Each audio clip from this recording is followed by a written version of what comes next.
लेकिन हम लोग क्या करते हैं, टांग का जो घुटना है, घुटना के ऊपर कपड़ा पहनता हूं, मतलब हाफ पैंट पहनता हूं। कुरान कहते हैं कि ऐसा नहीं चलता है, ऐसा नहीं करना। तुम्हारा जो सतर है,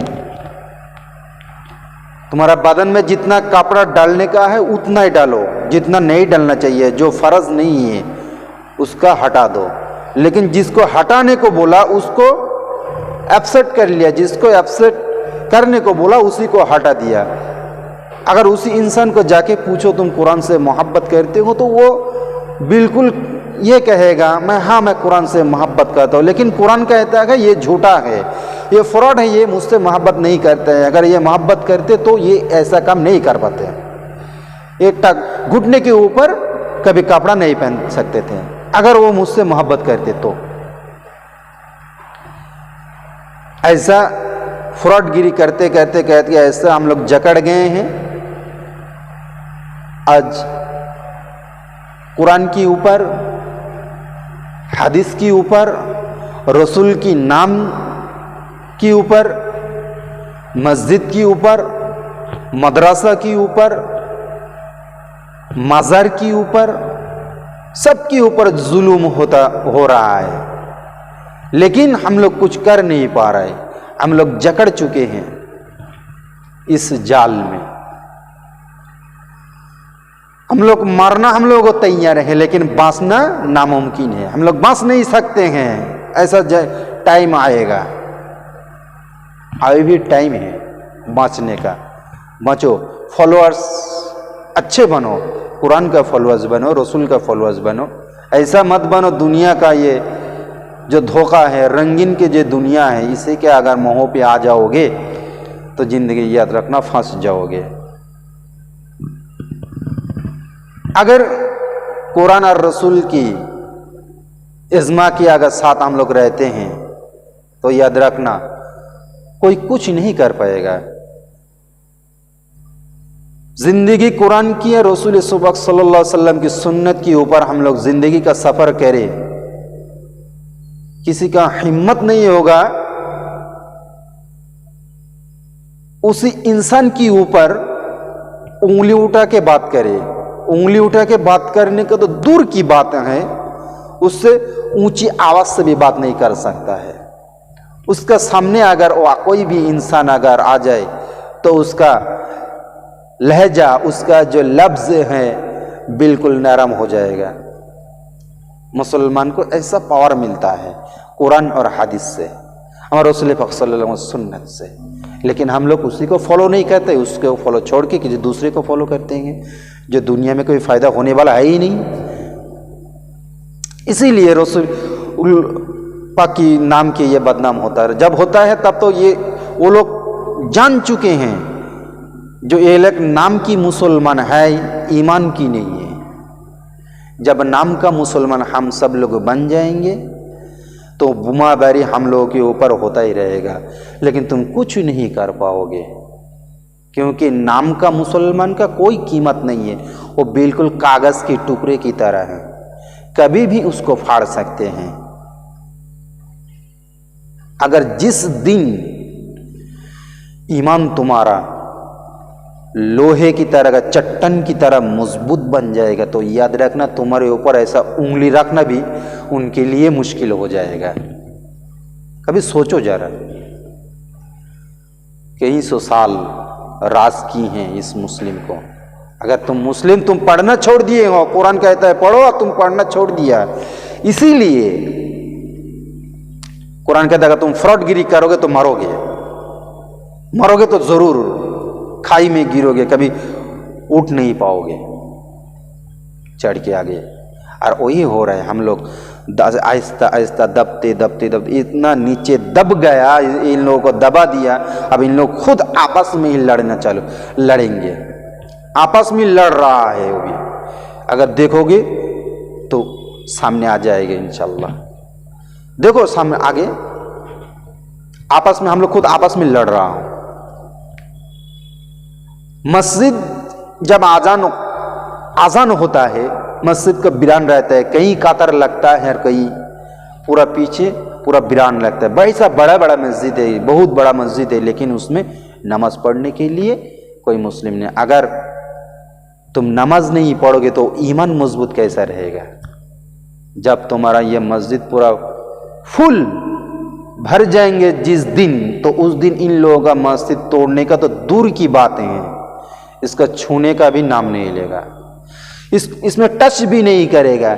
जिस दिन हम लोग नमाज छोड़ देंगे, क्योंकि नमाज के ऊपर तुम्हारा कोई मोहब्बत नहीं है, इसलिए मस्जिद बने चाहे टूटे तुमसे कोई मतलब नहीं है, लेकिन तुम्हारा फिर भी मोहब्बत है कुरान की या रसूल के ऊपर, तो कुरान कहते हैं ये फ्रॉड है, ये फ्रॉड है, ये मुझसे मानता नहीं है, ये झूठ कह रहा है, झूठ बोलता रहता है। बताओ, हमारा सामने अगर मस्जिद तोड़ के मस्जिद तोड़ दें तो हम लोग कुछ कर क्यों नहीं पा रहे हैं?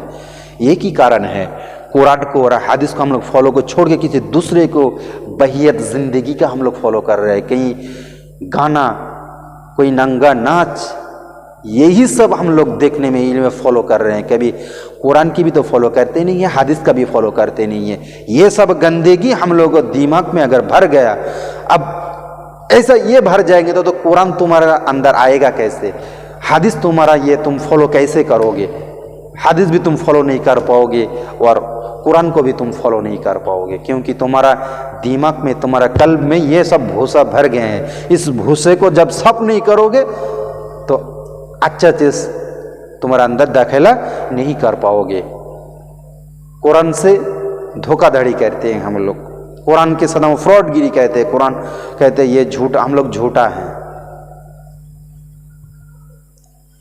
जिस दिन कुरान के ऊपर और रसूल के ऊपर, इज्मा कियास के ऊपर हम सब लोग मिलकर रहेंगे, इज्मा के साथ रहेंगे, तो याद रखना उस टाइम तुम्हारे लिए जिंदगी का सबसे अहम, सबसे बड़ा टाइम होगा। तब तुम्हारी तरफ कोई उंगली भी नहीं उठाएगा, ऊ भी नहीं कर पाएगा। जिस दिन हम लोग ये कुरान छोड़ दिया, ऐसा एक कौम है, उन लोगों को पता चल गया जो इसका ताकत क्या है। इस ताकत पे जाके अटैक करो। ये मस्जिद या मदरसा या माजार पे टारगेट मत करो। ये शैतान का दिमाग बड़ा एकदम प्लान करके ये बनाया गया। इन लोग देखा है सबके ऊपर नाम बदनाम करने से क्या रिएक्ट होता है, तो उन लोग भी किताब पढ़ता है, इस्लाम की किताब उन लोग भी तब पढ़ना चालू किया। किताब में ये मिलता है, अगर रसूल को मोहब्बत तुम कितने करते हो। हज़रत उमर फारूक रज़ी अल्लाह तआला अन्हु हुजूर के पूछा था रसूल पाक सल्लल्लाहु अलैहि वसल्लम ने, या उमर तुम मुझसे कितना मोहब्बत करते हो? तो हज़रत उमर रज़ी अल्लाह तआला अन्हु ने ये कहता है, उमर फारूक रज़ी अल्लाह तआला अन्हु ये कहता है, बोले या रसूल अल्लाह, मैं मोहब्बत दुनिया का जितना चीज है, जितना सामान है, उससे भी ज्यादा मैं तुमसे मोहब्बत करता हूं, लेकिन मेरे जान से भी नहीं। तो रसूल पाक सल्लल्लाहु अलैहि वसल्लम ये कहता है, तुम अभी तक मोमिन नहीं बने हो, मुसलमान नहीं बने हो।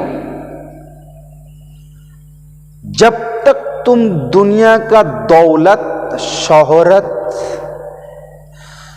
दुनिया का इज्जत, तुम्हारा बीबी बच्चा, सब कुछ से ज्यादा अगर मुझसे मोहब्बत ना कर पाया तो याद रखना तुम मुसलमान नहीं बने।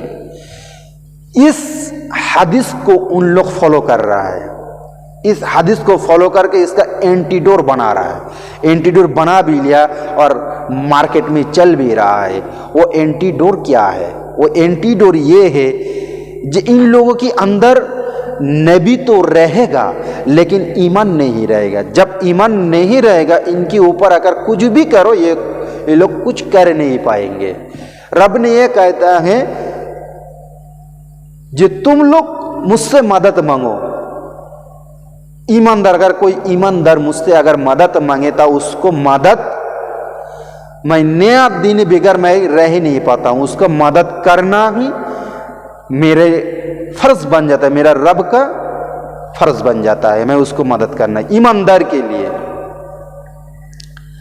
अब ये ऐसा एक टीम ये सोचा है, इनके अंदर नबी रहेगा, कुरान रहेगा, लेकिन ईमान नहीं रहेगा। जब ईमान नहीं रहेगा तब इसके ऊपर जब जुल्म करो, अगर ये खुदा से पुकारे, खुदा को बोले, रब को बुलाए, तब भी रब इसको बुलावा नहीं सुनेगा, तब इसके ऊपर जुल्म और भी बढ़ता जाएगा। अब वही हुआ, इसके हम लोगों के अंदर नबी है लेकिन कुरान है, लेकिन ईमान बिल्कुल खाली है। इसीलिए हम लोग के ऊपर अत्याचार करते हैं और हम लोग सहन भी लेते हैं। हम लोग रब से मदद मांगते हैं, रब के साथ हम लोग जो कनेक्ट है वो टूट चुका है, कनेक्ट नहीं है हम लोग, क्योंकि कुरान के साथ हम लोग धोखाधड़ी की है, रसूल के साथ धोखाधड़ी कर रहे हैं। ये सब करके फिर हम लोग कहते हैं मुसलमान हैं। उन लोगों का ये टारगेट हो गया जो इन लोगों के अंदर से नबी निकल दो, लेकिन मुंह पे नबी का नाम रहे। कुरान इन लोगों के दिल से निकल दो, लेकिन ये लोग कुरान पढ़े, कुरान को माने। जब ये लोग करेंगे, जितना भी पैसा खर्चा हो ये करो, वो टीम ये करता है, जितना भी पैसा खर्चा हो ये काम करते रहो। लाखों अरबों खरबों पैसा इस अमल के ऊपर खर्चा हो रहा है। इसीलिए हम लोगों को जिंदगी से ये सब निकल चुका है। हम लोगों के ऊपर अत्याचार हो रहा है, लेकिन फिर भी हम लोग कुछ कर नहीं पा रहे हैं। ये की कारण है, ये कुरान से और हदीस से, इज्मा से, रसूल इज्मा उम्मा से हम लोग भाग चुके हैं। ये सब छोड़ दिया, सिर्फ नाम के वास्ते रह गया मुस्लिम। इसीलिए हम लोग के ऊपर अत्याचार हो रहा है, जुल्म हो रहा है। मेरे दोस्तों, इसी से अगर हम लोग बाहर ना निकले तो याद रखना, एक दिन हम लोग पिसते पिसते जमीन के साथ हम लोग पिस जाएंगे, तब भी हम लोग कुछ कर नहीं पाएंगे। इस दुनिया ऐसा फ्रॉड की जाल में हम लोग जकड़ लेंगे, तब तुम कुछ नहीं कर पाओगे। उस टाइम तुम्हारे लिए मारने का वजह और कुछ नहीं रहेगा। मरना ही तुम्हारे लिए, जिंदगी मरना ही तुम्हारे लिए जरूरी बन जाएगा। तुमको मरना ही मरना है, वहां से कभी निकल नहीं पाओगे। याद रखना, अगर जिंदगी अच्छा बनाना है तो फॉलोअर्स अच्छा बनो। मेरे कुरान को फॉलो करो, हदीस को फॉलो करो, ये सब चीज़ का इज्मा की अच्छे उलामा के फॉलोअर्स बन जाओ। कोई बूढ़े आलिम, कोई रसूल के नाम पे कोई उल्टा सीधा अगर कहें तो उसका फॉलोअर्स मत बनना। तुम्हारा ईमान ऐसे ही खरीद रहा है, ऐसा मत सोचो। मुस्लिम बनकर सर पे ऊपर मेरा जैसा टोपी लगाकर तुम्हारा ईमान बाहर लेके चला जाएगा, तुमको मालूम नहीं पड़ेगा। ये जिंदगी का ये दौड़ चल रहा है। वो लोग यही सिस्टम चालू किया जो इन लोगों से ईमान निकाल लूं, बेईमान बना के रखूं, लेकिन उनको पता भी ना चले ये बेईमान है। नमाज भी पढ़ेंगे, रोजा भी रखेंगे, हज भी करेंगे, जाकत भी देंगे, फिर भी ये बेईमान है। ऐसा टाइम आएगा और ऐसा ही हो रहा है, याद रखना। मेरे दोस्तों, ऐसा मत करो। अगर ऐसा करने से जिंदगी में तुमको कभी कामयाबी नहीं मिलेगा। नबी को, रसूल को, कुरान को, आलिम उलमा अल्लाह की औलियों को ये दामन मजबूत से पकड़ो, तुमको कोई हटा नहीं सकता है इस दुनिया, तुमको कोई बेइज्जती नहीं कर सकते, तुम्हारा मान सम्मान इज्जत हमेशा ऊपर ऊंचाई बुलंदी मकाम पे रहेगा इंशाअल्लाह। आज मैं यही छोड़ता हूँ। अस्सलामु अलैकुम व रहमतुल्लाहि व बरकातुहू। फॉलोअर्स के लिए मैं और भी फॉलोअर्स की ये जो बातें और भी फॉलोअर्स की बात रह गया है, मैं इसके बाद फिर मैं फॉलोअर्स की बात मैं करूँगा इंशाअल्लाह। अस्सलामु अलैकुम व रहमतुल्लाहि व बरकातुहू।